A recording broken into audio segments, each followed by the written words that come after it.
Hello students, glad to be back with you again. As always, today also I'll be taking class 10 social science, okay? Class 10 social science. And we will be continuing with the chapter that we have started in the last session. Now, I hope you remember that in the last session we have started with trade and globalization, okay? Trade and globalization, which is your chapter 4 in history portion. So we have already started that, and in the last session we have done up to the Great Depression. So today we will continue with that topic, okay? So today we will be starting with the post-war international economic order. Now in this post-war international economic order, the main 2 points that you need to remember from this topic is that is to do with the US, okay? Now, after the war ended, US emerged as a dominant, okay? She emerged as a dominant political, economic, and military power. So US became very powerful after the war. Then even Russia, okay? Russia also, she was able to defeat the Nazis, that is Germany, and in doing so, she was able to develop her economy.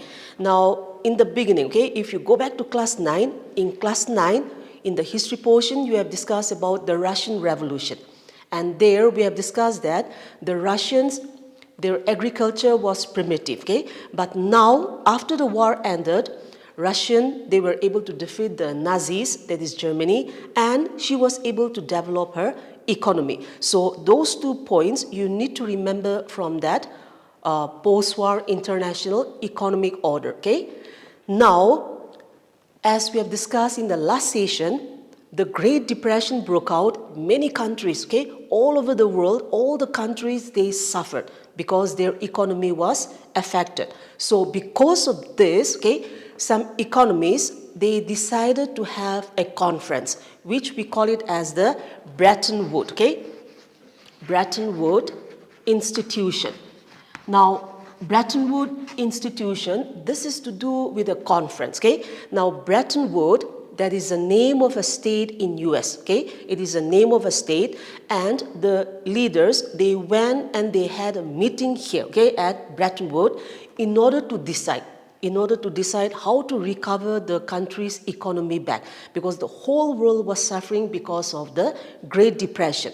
So here, in the Bretton Woods Institution, what they did was, the first thing they decided was they will form a bank, okay? They decided that they will come up with a bank, and nowadays we call it as the World Bank. So this World Bank came into being because of this Bretton Woods Institution, or because of the meeting which was held at Bretton Woods. Now the reason, okay? The reason why they decided to come up with this World Bank was, in the last class, we have discussed that all the countries, okay, majority of the countries, they used to take loan from America.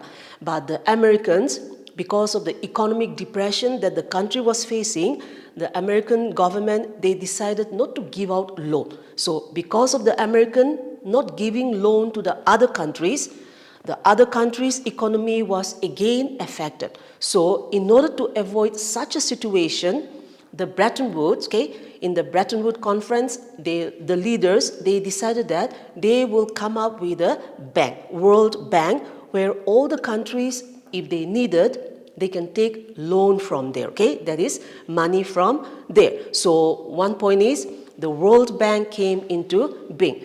Then another point is, in this meeting, they also decided that all the countries, okay, they should refrain themselves in doing something which is going to affect other countries. So that is also another point that they came up. Then in this conference, okay, they also came up, you can turn to page 48, okay, in page 48, it is written clearly, that is the chief features, okay. Now regarding these chief features, what happened here was, the Bretton Woods, they adopt a monetary policy, okay, a monetary policy was adopted, where they decided to, the exchange rate of currency will be fixed. And then, okay, plus or minus 1% in terms of gold. So all these were discussed in the Bretton Woods institution. And all these, as I've said, to make sure, to make sure that such a situation like, or such an event like the Great Depression doesn't occur again.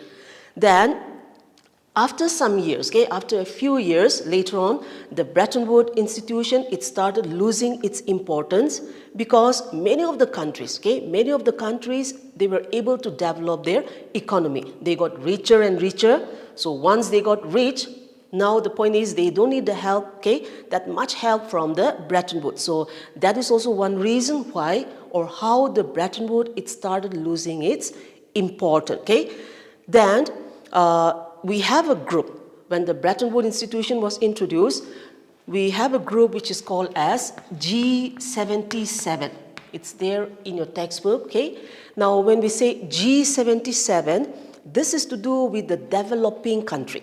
Now, please don't get confused here, Nowadays, in the present days, in the present day, we have a group which is called as G7.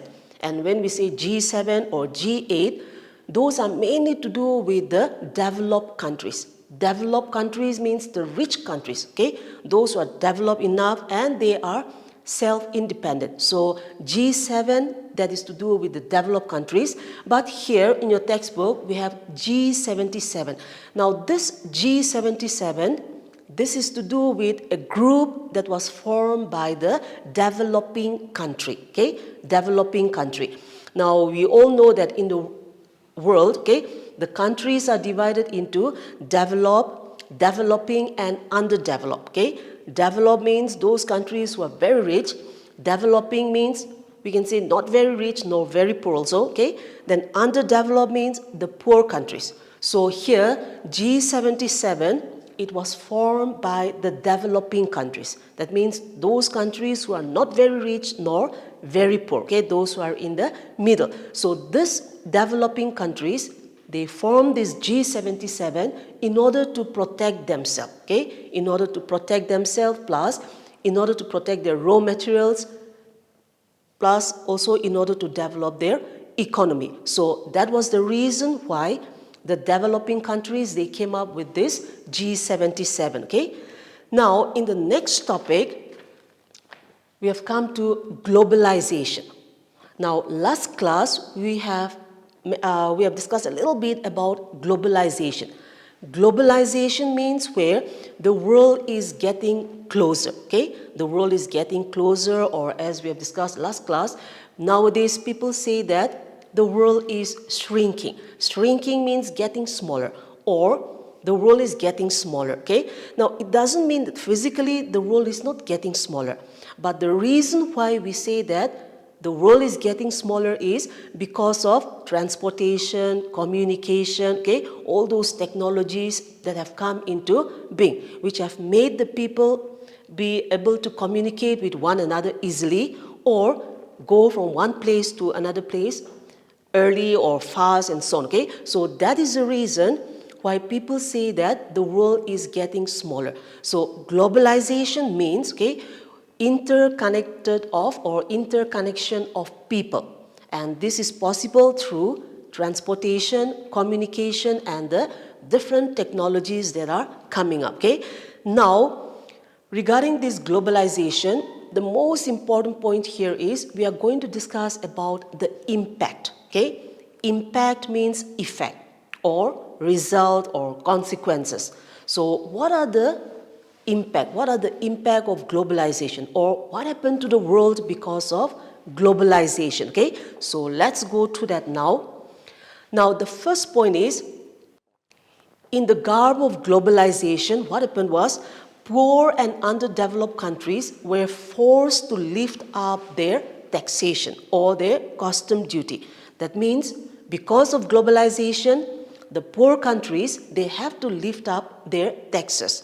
Now, when we talk about tax, tax that is to do with money. For example, if you are importing something from outside the country, for that also you have to pay tax. Or there are lots of things like areas where countries or people, they pay tax to the government. So here the first impact is, because of globalization, the poor and the underdeveloped countries, they have to lift up their taxes. And in turn, again, this greatly affected the poor countries, okay? Then the second point is the developed countries, that is the rich countries, they talk about free flow of trade. Now, I hope you remember that in the last class, we have discussed about the three flows. That is flow of trade, flow of goods, and flow of capital. So now here, okay, the developed countries, that is the rich countries, they talk about free flow of trade. That means they want to make sure that they can go anywhere, okay? They can go to any country in order to have business with them. But the negative point is, the developed countries, they talk about free flow of trade, but they were against free flow of labor. That means the rich countries, they want to make sure that they can go anywhere in the world in order to do business. But they don't want other people to come and work there in their country. When we talk about free flow of labor, we are talking about people migrating to other places in search of work. So the rich countries, they talk about free flow of trade, where they can go anywhere in order to do business, but they were not in favor of other people, okay? Outsiders coming and staying there in their country in order to get jobs. So that is also one effect of globalization, okay? Then the third one is the rich countries. The rich countries, they were talking about free flow of trade. That means they want to go to a place where they can do business.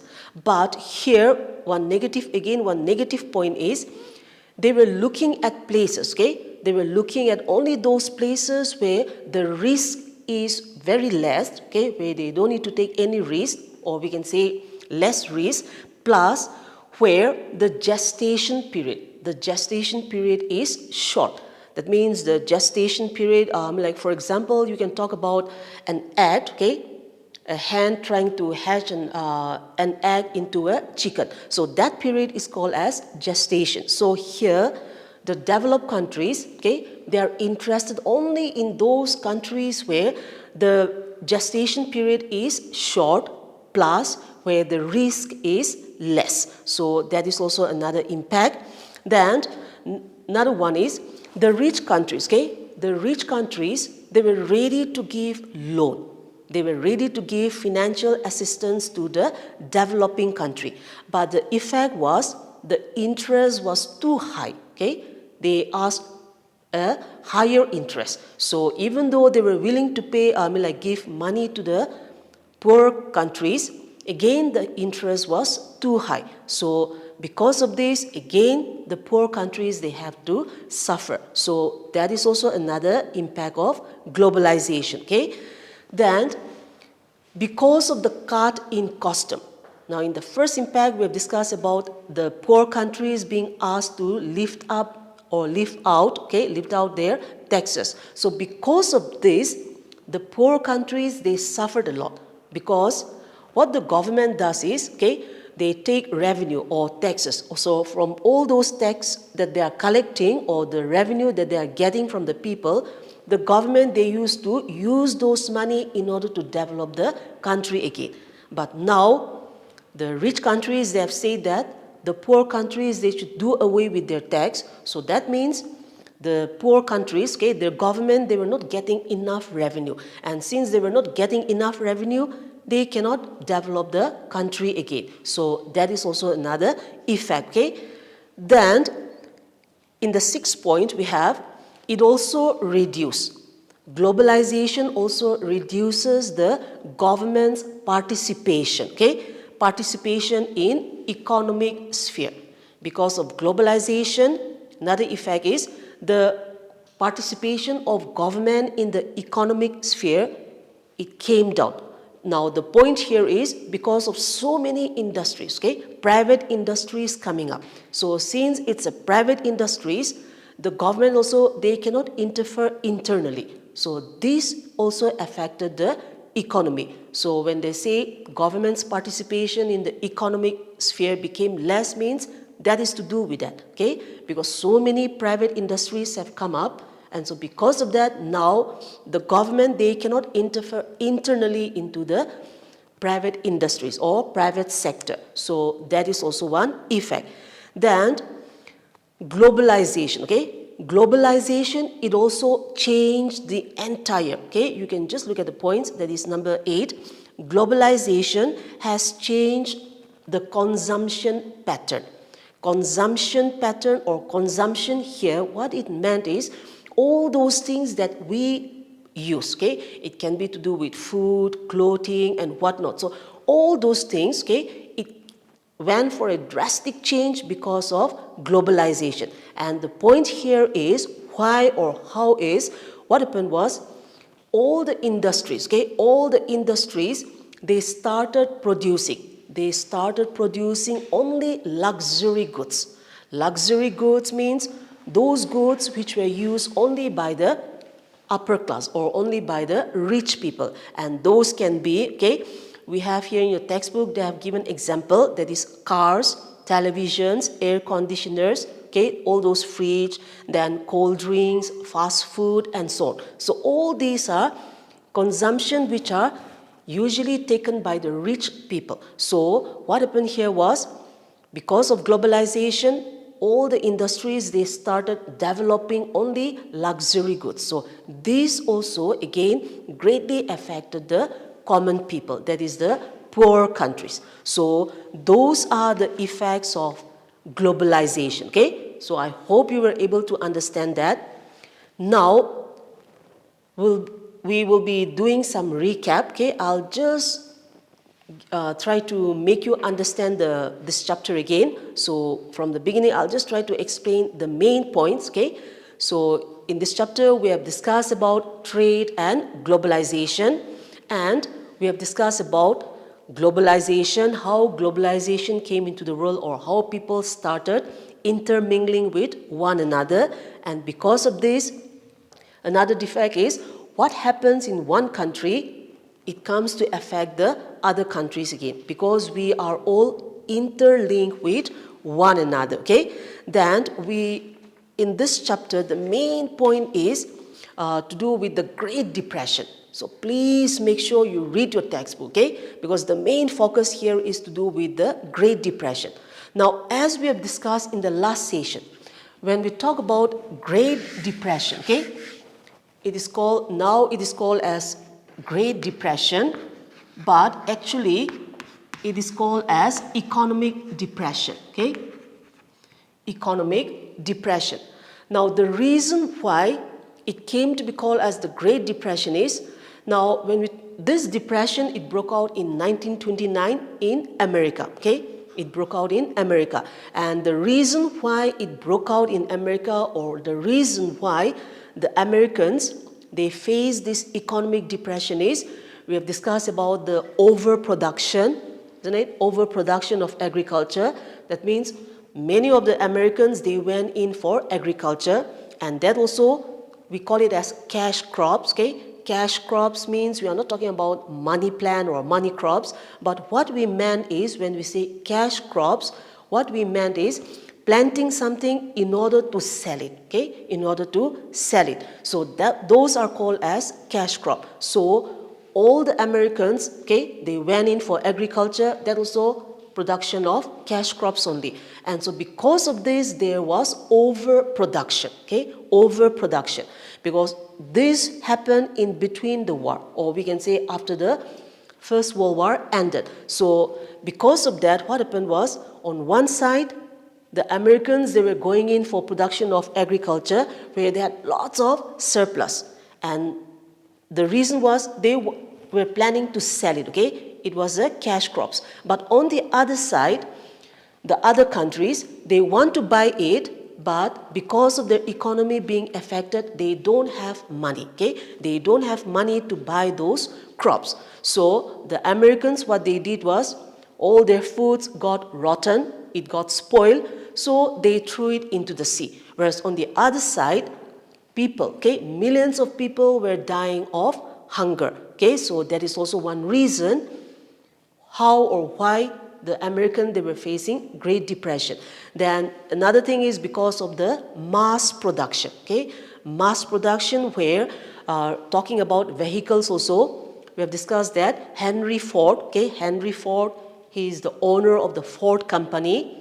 the cars, okay, the vehicle. So what he did was he wanted to go for a mass production. And in order to go for a mass production, he introduced something which we call it as this. I hope you still remember, isn't it? We call it as, or it is called as the assembly line, okay? Assembly line, we are not talking about you making a line during assembly, okay? But here assembly line means doing things, okay? Trying to produce some things in a sequence. So everything will be done in a sequence, okay? So for example, how they started using this in order to manufacture a car will be, the thing will be on a motor, okay? It will be running on a motor. So in the first station, what they will be doing is, there will be some engineers, okay, who are, let's say, making the body of the car. Now that also, it will be for a specific time only, okay? For example, let's take 2 days. So for 2 days, the engineers, they will be preparing the car. Then after the body is done, after 2 days is done, whether they have finished it or not, it is going to be transferred to the next station. So by any means, the workers, they have to finish it up. So first the body will be made, then it will go to the next station where maybe they will fix in the engine and all. Then it will go to another station where maybe they will paint the cars, okay? And so on. So everything being done in a sequence, that is called assembly line, okay? So by introducing this assembly line, Henry Ford, he was able to go for mass production. Thousands and thousands of cars were produced within limited time. So all these were possible. So all these led to overproduction, okay? Overproduction. Then we have also discussed about the industries, okay? Many industries came up. On one side, the Britishers, during those days, the Britishers, they were considered as the richest and the strongest country. The reason is because they had lots of industries, okay? So because of their industries, the Britishers, they were considered as the richest. But then, the Britishers, they took part in the First World War. And because of taking part in the First World War, their economy was affected. So on one side, the war was going on. The Britishers, they were busy fighting in the war. On the other side, those countries who were not directly involved in the First World War, they were busy developing their industry. So because of this, again, when the war ended, the Britishers, they have to face a stiff competition. And what the industries were doing was, almost all the industries, okay, they were going in for the manufacture of war goods. War goods means those goods that can be used in the war. And we all know that the war came to an end in 1919. That is the First World War. So the war had ended. Now they don't need the war goods. It was of no use to them. So because of that, the countries, they could not sell their goods. Okay, there was no buyer. So millions of people also became unemployed, especially the industrial workers, because the industries, they were not able to sell their goods, so they are not getting profit. And so what they had to do is they had to shut down their industry. And once they shut down the industries, all the workers, they became unemployed again. So all these issues, okay, made the Americans face economic problem. And since, as I've said, even though it broke out in America, it came to affect the whole world, okay? The whole world got affected by it. And that is why it is called as the Great Depression. Otherwise, it is usually called as economic depression. But since the whole world came to be affected by it, the economic depression that broke out in America in 1929, it came to be called as the Great Depression, okay? Then, because of this event, we know that the leaders, okay, many leaders, they came together and they decided that they need to do something. They need to do something in order to make sure that such a situation, such an event doesn't occur. Because in the Great Depression, millions of people died, millions of people became unemployed, all the economies of the countries were affected and so on. So they decided that they need to do something. Now, one point which will be, I'm sure you'll remember easily is, okay, they say that the rich countries should help the poor countries. So nowadays in Nagaland, okay, we know that everyone has this thing, go for second-hand goods, right? And I'm sure some of you also do that, okay, go for that. Now this second-hand goods, this is also an outcome of the Great Depression. Because all these goods that are coming here, which we call it as second-hand goods, those are being given to the developing countries by the developed countries. Because of the Great Depression, the Bretton Woods, they say that, we call it as NIEO, okay? NIEO, that means New International Economic Order. So this order, it states that the rich countries should help the poor countries. So that is why all those second-hand goods which we are enjoying now, those are coming from the rich countries, okay? Actually, it's supposed to be given us freely, but then because of transportation and so on, that's the reason why we buy. But we all know that it is very cheap, right? So that is also an outcome of this Great Depression, okay? Then we have also discussed about the Bretton Woods, okay? Bretton Woods, there was a conference or a meeting that was held at Bretton Woods. Bretton Woods, that is the name of a state in US, okay? It's at New Hampshire. So the leaders, they had a meeting there, and there they decided that they should come up with something. That is, the most important point is they came up with the World Bank, okay? World Bank. They came up with the World Bank. Then apart from that also, we also have these MNCs, okay? Multinational companies. So all these came up because the leaders, they decided that they need to do something so that such a situation, okay, such an event like the Great Depression never occurs again. So here they came up with the World Bank, and as we've discussed, World Bank, that is to do with a bank where all the countries, okay, whenever they need financial assistance, they can get it from there, okay, and the interest is also very low. So this also is an outcome of the Bretton Woods institution. Then they also say that all the countries, they should refrain themselves, okay? They should refrain themselves from doing something which is going to affect another country because of globalization. As we have discussed, globalization means where everyone is interconnected, okay? Where we have a link with everyone. So whatever happens in one country, automatically it affects the other countries also. Right now, in the present day, we all know we are talking about this COVID-19. Now, that is also an outcome of globalization.